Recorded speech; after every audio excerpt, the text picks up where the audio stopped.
Before we begin the video, if you've been getting value out of this channel, please consider supporting High Americana via Patreon, linked in the description. At $3,000 a month, you will help me make this a full-time job and can also request historical content to be made. Thank you. And now, How We Helped Ho Chi Minh by Hilaire du Berrier. The war in Indochina today is no accident. Plans were laid in China in 1941. Stepped up by American aid, which went for arming the agrarian reformers. In ages past, natives shunned the jungles along the Siem Reap River of Indochina. Phantom armies, they said, swept ceaselessly through the forest led by weeping queens and shadowy elephants. Today, armies are there, but they are not phantoms of the vanished empire of the Khmers. Crack divisions composed of some 120,000 men of Ho Chi Minh's Red Rebels have cut Indochina in two and are bleeding France white in both men and money. 1/4 of her officer cadre and more money than France has received in Marshall Plan aid in the disheartening years since World War II theoretically closed its ledgers. Aid to France has thus been more than nullified by the lone struggle in Indochina. But there are ghosts in Indochina, the same sort of ghosts that haunt the record of America's part in the fall of the Chinese mainland. For in Indochina too, the background of the communists' rise to power follows a grimly familiar pattern. An American-fostered propaganda line that the communists were agrarian reformers, that their leader Ho Chi Minh was a good man despite his Moscow training, that forces opposing the communists were reactionary and not to be listened to. Moreover, in Indochina, American aid initially armed the very troops the French are fighting today. Thus, in the horrible topsy-turvy of diplomatic blunders, we find ourselves paying 80% of the war cost in Indochina to combat a foe we actually encouraged with our help. A lulling tune. The Institute of Pacific Relations was given a full report on Indochina as far back as July 1950. It was, in effect, a Wedemeyer-like report detailing the communist buildup and pointing to future aggressions. The report was rejected in its entirety. Instead, IPR and the American public listened to a more lulling tune. The pace of the line on Indochina was set in Harper's Magazine in a series of articles by Harold R. Isaacs. These articles, in turn, were the byproduct of a reporting trip Isaacs had just completed for Newsweek, to which he was then contributing as an authority on the Far East. Isaacs' line was simple and to the point, the communist point. Ho Chi Minh was a patriot, fighting the evil colonialism of the French. Isaacs' view aroused a number of readers.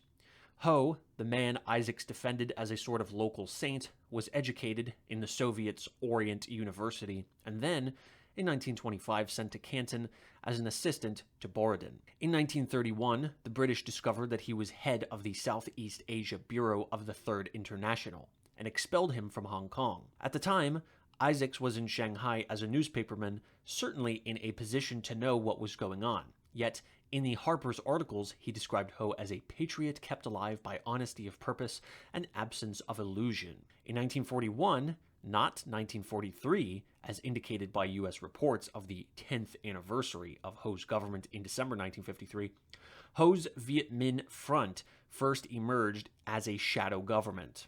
It was established not in Indochina, but on Chinese soil. The man who planted its seeds was a southern warlord named Chang Fa Kuai. It was his hope actually to take over the rich provinces of Guangxi, Yunnan, and Kwantung, and eventually part, if not all, of Indochina. Ho, then posing as head of an exile government during the Japanese invasion, seemed a perfect foil. Chang Fa Kuai recognized Ho. His master plan called for Ho, after American arms had run off the Japanese, to run off the French. Then Chang could run off Ho. The plan benefited only Ho. Chang Fa Kuai is now in Hong Kong, himself in exile from both Formosa and the mainland. Gradually, forces he set in motion encircle him. Within 3 years, Ho's government in exile was given full diplomatic status and established as a going concern in Luqiao. Large quantities of American arms from that moment on were dumped in Ho's eager hands. He was, of course, supposed to fight the Japanese. There was only one instance on record of any friction between the Viet Minh and the Japanese during this period. It was an incident in an isolated village. 8 Japanese were killed. The Japanese were well aware of what was going on, that Ho would pounce on the French as soon as the Japanese withdrew. So it was to Ho and his American-equipped forces that the Japanese surrendered their arms when they gave up in northern Indochina. After VJ Day, American officers arrived in Saigon, Hanoi, and Haiphong. A pair of them, assigned to investigate the situation in Indochina, got in touch with the French underground officer who had written the report on which they were acting. The officer was in rags. He had no facilities to entertain them. He had, after all, just been through a war. So had Ho's men, but unlike the French, they had not suffered. Within 24 hours, the American officers were firmly in the hands of a well-primed and sufficiently healed group of English-speaking communists and former collaborators who efficiently set about denouncing the French and praising Ho in direct opposition to the demonstrable facts the French were trying unsuccessfully to get the officers to heed. Guides and translators. The efficiency of these guides was increased in ever-widening circles as other American missions lavished their vitamin tablets and K rations on them, while the French remained relatively impoverished. And, as in China, as soon as the Americans became committed to any part of the line being fed by the progressive natives, they acquired an unshakable vested interest in all parts of the line. Before long, such an officer as Major Robert Buckley of the OSS wrote off all French charges against Ho as mere gripes to be ignored. George Sheldon, a bitterly anti-French observer to begin with, worked with OSS in the area, then returned to Saigon as vice consul. From that vantage, he wrote letters, official reports, and articles for IPR, supporting Ho's cause against the French. Another American officer, while French officers who knew the situation watched amazed and helpless, donated money to Ho and made a stirring speech on his behalf. To keep this American support going, Ho used a device that had served the communists well in China. As if by magic, pro-Ho translators always appeared to grab jobs with American missions. A bright young man named Li Juan was an outstanding example. In his day-by-day work, Li simply told natives that American aid would come because of Ho, and for the Americans he translated the replies to any questions as ringing tributes to Ho.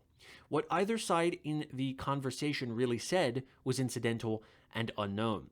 After a while, Li acquired GI clothes and went off more and more on his own, linking American aid and Ho for the benefit of the impressionable natives. Finally, after hitchhiking to Shanghai aboard an American general's plane, he instigated there a rebellion of Annamite troops against the French. This time he even posed as an American officer to whip up the fury.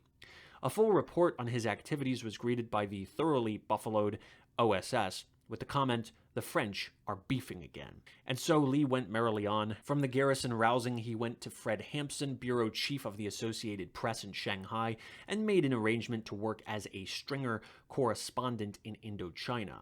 Back home, he affixed AP war correspondent badges to his clothes, and besides filing news to the International Wire Service, again used a phony American connection to raise Ho's prestige. When Hampson tried to stop him, he simply disappeared. Meantime, the barriers against any factual reports from Indochina grew. A North Dakota-born OSS employee was summarily dismissed on orders from Washington after warning against Ho. The reason given? That the man was a Canadian. Back in America, things were humming for Ho too. When a Vietnam-American Friendship Association held a banquet in New York in 1948, and it must be recalled that Vietnam today is antithetical to Ho's Viet Minh, the pro-Ho OSS Major Buckley was on hand to provide his learned views. Harold Isaacs was busy too. After leaving Newsweek at about the time of the Alger Hiss trial, he busied himself as a reviewer of books on the Far East for the New York Herald Tribune. In April 1950, he turned up as a lecturer at the American Academy of Political and Social Science in Philadelphia. On the same dates, the meeting was also addressed by Owen Lattimore. A year later, Isaacs denied knowing Lattimore. American fears tied French hands. With war finally blazing, of course, the direct support phase of the Great Ho Chi Minh hoax was over. Indirection became the only possibility, a situation again comparable to the one in China. In the fall of 1953, As more and more signs pointed to the building up of the present Red all-out offensive, French officers debated possible countermeasures. The situation was desperate. Public opinion at home was against further sacrifices in a lone fight for an area in which little influence or interest would remain to them if they won it. While they felt they were staving off the communization of Southeast Asia alone, portions of the American press continued to oppose such aid as they were receiving with the cry that America was perpetuating colonialism. Specialists on the Far East, led by a former underground leader in Indochina, hit on an idea. Commerce in the Associated States of Indochina is largely in the hands of Chinese merchants. It was their war also.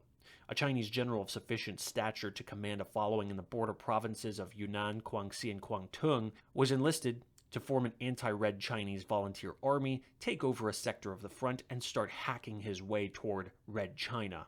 In return for arms and support, he pledged a guerrilla movement within these provinces that would cut Chinese aid from Ho Chi Minh and even harry the Viet Minh rear.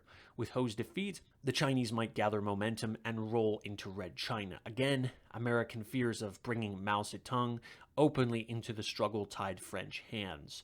As in North Korea, in the case of General MacArthur, we committed the French to a struggle without victory. In Paris, a rumor spread at the beginning of this year that the fighting would cease with a direct deal between Washington and Moscow. Whether the idea was inspired by the communists to bring about French inertia while their own plans for reinforcement proceeded, or whether the forthcoming Geneva Conference is a step toward that end, it is still too early to say.